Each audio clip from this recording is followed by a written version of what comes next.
ගෝකන්න පුරවරය ත්‍රිකුණාමල දිස්ත්‍රික්කයේ මේ මොහොත වන විට අපි හැම දෙනාම මේ මොහොතේ සෑම සමාජ මාධ්‍යයක් තුළම එවාගේම මේ මොහොත වන විට සෑම තැනම කතා බහට ලක් වෙන මේ ගෝකන්න පුරවරේ ත්‍රිකුණාමල දිස්ත්‍රික්කයේ වෙරළා අස්වල තියෙන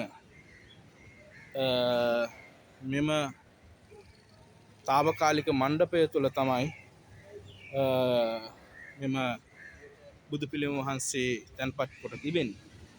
ඉතින් එහිදී ඊයේ දිනය තුලදී ක්‍රියාත්මක වෙච්ච සාහසික ප්‍රහාරයත් එක්ක මෙතන තැන්පත් කරන ලද බුදු පිළිම වහන්සේ ඊයේ රාත්‍රිය තුලදී මේ ස්ථානයෙන් රැගෙන ගොස් තිබෙනවා. ඉතින් මේ වන විටත් තවමත් බුදු පිළිම වහන්සේ මෙහි තැන්පත් කරලා නැහැ. බොහෝ ජන කොටසක් වගේම මහා සංඝරත්නය මේ ස්ථානට සම්බන්ධ වී සිටින අවස්ථාවක් අපිට දකින්න ලැබෙනවා.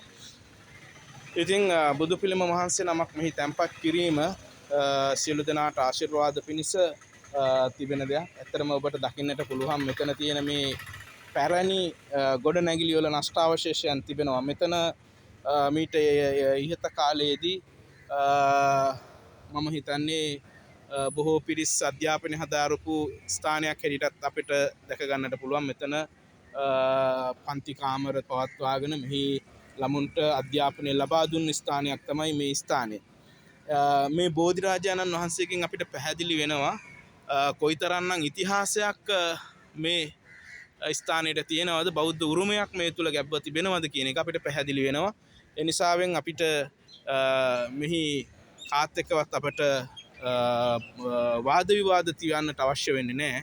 මේ පරිසරය බොහෝ වශයෙන් අතීතයේ පටන්ම බෞද්ධ පරිසරයක්, බෞද්ධ ජනී ජනතාවට උරුම ස්ථානයක් හැටියට තමයි දකින්නට පුළුවන්කමක් ලැබෙන්නේ. ඒ අනුව ඒ අතීත උරුමය වර්තමානයේ සමාජගත කරන්නට, වර්තමාන බෞද්ධයන්ට අවශ්‍ය කටයුතු සිද්ධ කරගන්නට, විශේෂයෙන්ම දහම් අධ්‍යාපනය හදාරන ළමුන්ට දහම් අධ්‍යාපනය ලබා දෙන්නට නැවතත් මෙහි ස්වාමින් වහන්සේලා සහ බෞද්ධ දායක සුපින්නතුන් සියලු දෙනා එකතු වෙලා මෙම ස්ථානයේ නැවත දහම් පාසල ඉදිකිරීමේ කටයුතු තමයි සිද්ධ කරන්නට බලාපොරොත්තු වෙන්නේ. ඉතින් අපිට තියෙන ප්‍රශ්නය මේ අපේ අතීතයත් එක්ක තිබිච්ච මේ වටිනාකම් මෙලෙස සුරක්ෂිත කරගන්නට යෑමේදී මේ ස්ථානයේ බුදු පිළිමය තබන්නට යන අවස්ථාවේ ඒ බුදු පිළිමය තියෙනවට විරුද්ධව ඒ ක්‍රියාත්මක වෙච්ච නිලධාරි මහත්මරුන්ට කවුරුන්ද ඒ ඉවත් කරන්නට කියලා ප්‍රකාශනයක් නිකුත් කරේ? කවුරුන්ද ඒ උදවිය මේ සඳහා යොමු කරේ? ඇයි ස්වාමින් වහන්සේලාත් එක්ක ගැටෙන්නට මේ වගේ වැඩ කටයුත්තක් කරන්නට ඒ උදවිය සැලසුම් කරේ? මෙන්න මේ කියන කාරණා පිළිබඳව අපිට ප්‍රශ්නයක් තියෙනවා. මෙතනදී වෙන්නේ පොලිස් නිලධාරීන් සහ ස්වාමින් වහන්සේලා අතර ගැටීමක් නිර්මාණය කරලා ඒ වගේම අනවශ්‍ය දේ ප්‍රශ්න බොහෝ රාශියක් එකතු කරලා ඒවා සමාජගත කිරීමෙන් මොනවද වුන් බලාපොරොත්තු වෙන්නේ? ඉතින් අපිට අවශ්‍ය කරනවා මේ සමගාමීව මේ සංගවී සිට මේවා ක්‍රියාත්මක කරන උදවිය කවුරුන්ද කියන එක පිළිබඳව අපි සොයන්නට ඕන. ඒ කාරණා මේ තමයි සිවුරු තැන් තැන් වල දමා තිබෙන ආකාරය. ඉතින් මේ බොහෝ දෙනාගේ හිත් සුවපත් කරපු සිවුරු බොහෝ දෙනාට අර්ථයෙන් ධර්මයෙන් අනුශාසනා කරමින් ස්වාමින් වහන්සේලා එදා මෙදා තුර ක්‍රියාත්මක වෙච්ච සිවුරු ඒ සිවුරු පවා තැන් තැන් වල විසි කරමින් තිබෙන ආකාරය. ඉතින් මෙයින් අපේ ශ්‍රී ලංකා මාතෘ භූමියේ බෞද්ධ යාගේ උරුමයට අනාගතයේ කුමක් වේවිද කියන ප්‍රශ්නාර්ථය ඔබ හමුවේ තිබෙනවා. මේ මුතු කුඩය ඔබට දකින්නට පුළුවන් මේ තියෙන ආකාරය අපිට මෙන්න මේ වගේම පෙන්눔 කරනවා අපේ බෞද්ධ ආගමට කොයිතරම් ගැරහීමක්, කොයිතරම් විනාශයක් සිද්ධ කරන්නට සන්නද්ධව යම් යම් නිලධාරීන් යොදාගෙන මේ මොහොත වන විට සිද්ධ වෙනවාද කියන එක අපිට පැහැදිලි. ඒ නිසා අපි මේ පිළිබඳව අවධානයෙන් ඉන්න ලෙසට අපේ බෞද්ධ ජනතාවට මතක් කරනවා. අපිට තියෙන ප්‍රශ්නය තමයි ශ්‍රී ලංකාවේ ත්‍රිකුණාමල දිස්ත්‍රික්කය සිංහල, දෙමළ, මුස්ලිම් මේ කියන ප්‍රජාව බොහොම සමගියෙන් ඉන්න ස්ථානයක්.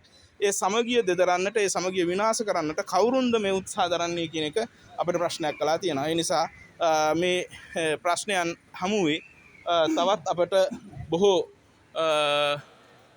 කරුණු කාරණා රාශියක් සාකච්ඡා කළ යුතු වෙනවා. මේ తాවකාලික ඉදිකරපු එම ස්ථානයේ මේ වහලය සිදුරු කර තිබෙන ආකාරය, විනාශ කර තිබෙන ආකාරය.